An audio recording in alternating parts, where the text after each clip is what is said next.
سودا کے تو شیخ خاص سے ہمدم دیرینہ سے تعلق تو بہت پرانا تھا۔ ہم واقف احوال بھی تھے، ان سے شناسائی بھی تھی، لیکن شاید جسے آپ کہتے ہیں کسی کے حال سے آگاہ ہونا، کسی کو جاننا، اس کو سمجھ لینا،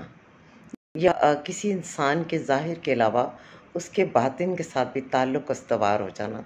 تو ایسا تعلق ان سے بہت دیر میں ڈیولپ ہوا۔ ہمدم دیرینہ کے کچھ ٹریٹس تو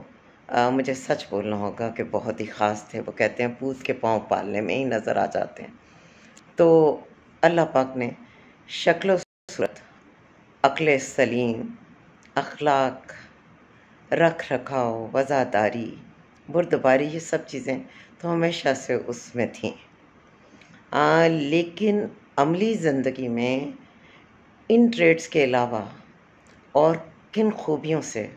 اس نے اپنی زندگی کو طے کیا، وہ ایک انتہائی متاثر کن داستان ہے۔ لیکن میں یہاں پر وقتاً فوقتاً ہمدم دیرینہ کی ذات سے جڑے کچھ ایسے واقعات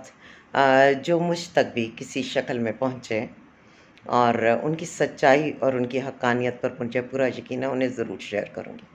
اس میں سے ایک واقعہ یہ ہے کہ جب وہ بیاہ کر اپنے گھر گئیں تو بظاہر تو پڑھے لکھے لوگوں میں وہ شادی ہوئی تھی، لیکن وہ دنیا کے جاہل ترین اور ظالم ترین لوگ تھے۔ وہ دیکھنے میں انسان نما تھے، لیکن درندوں اور بھیڑیوں سے بھی زیادہ وہ برے لوگ اور خطرناک تھے، اور ان کی طرف سے جس قسم کے مظالم، جس قسم کی ذہنی اذیت، جس قسم کے طعن و تشنیع اور ہر طرح کی برائی جو ہے وہ روا رکھی جاتی تھی، اس میں ایک اور چیز بھی تھی کہ وہ اسے اپنی ماں سے نہیں ملنے دیتے تھے، فیملی سے نہیں ملنے دیتے تھے، اور ہمدم دیرینہ کی والدہ نے انہیں تنہا پالا تھا، اور بڑی گریس سے وہ یہ ظلم بھی کاٹ گئے، ان کی والدہ کا انتقال بھی ہو گیا، اور وہ سارا سفر طے کیا،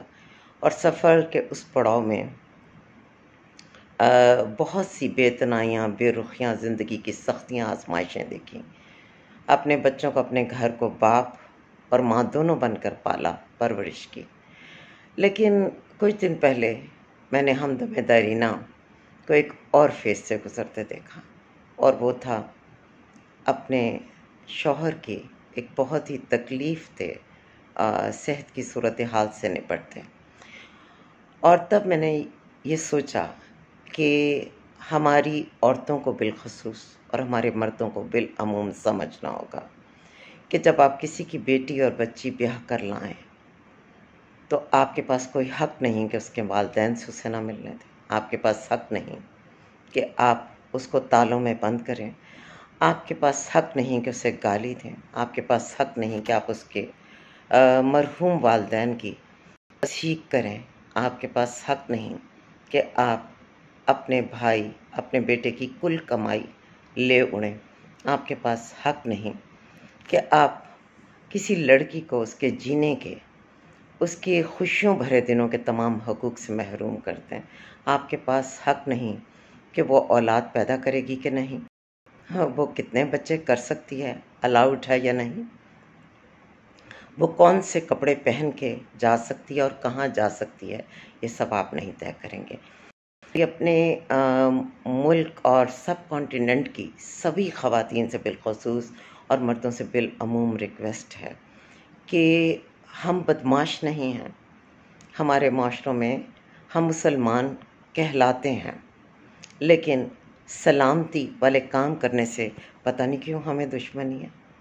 آپ کو کبھی بھی کسی کی بیٹی بیاہ کر لاتے وقت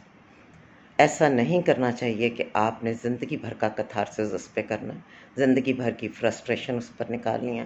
اگر آپ کی ظاہری شکل و صورت اللہ ہی کی بنائی ہوئی ہے، بہت معمولی ہے، اور آپ کے گھر میں جو بہو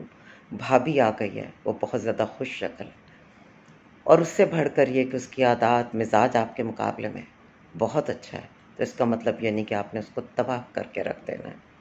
کیونکہ آپ تباہ کر کے اپنے اپنے راستوں پر نکل جائیں گے، لیکن اینڈ آف دا ڈے آپ کے باپ کی نسل، آپ کی نسل، آپ کے بھائی کی نسل اس عورت نے پالنی ہے، اور اگر وہ قداور ہوئی، اگر وہ صاحب ایمان ہوئی، اگر وہ معاف کر دینے والی، محنتی اور مشقتی ہوئی، تو سوائے کارما پلٹ کے آپ لوگوں پر حملہ کرتے، اس کے علاوہ اور کیا ہوگا؟ آپ تو کسی کی عمر خود جی گئے اور کھا گئے، لیکن پھر اس کا انجام آپ کیا بھگتیں گے؟ بس اس پہ سوچنا ہے۔ سو لوگوں کو جینے دیجیے، یہ زندگی ان کی ہے،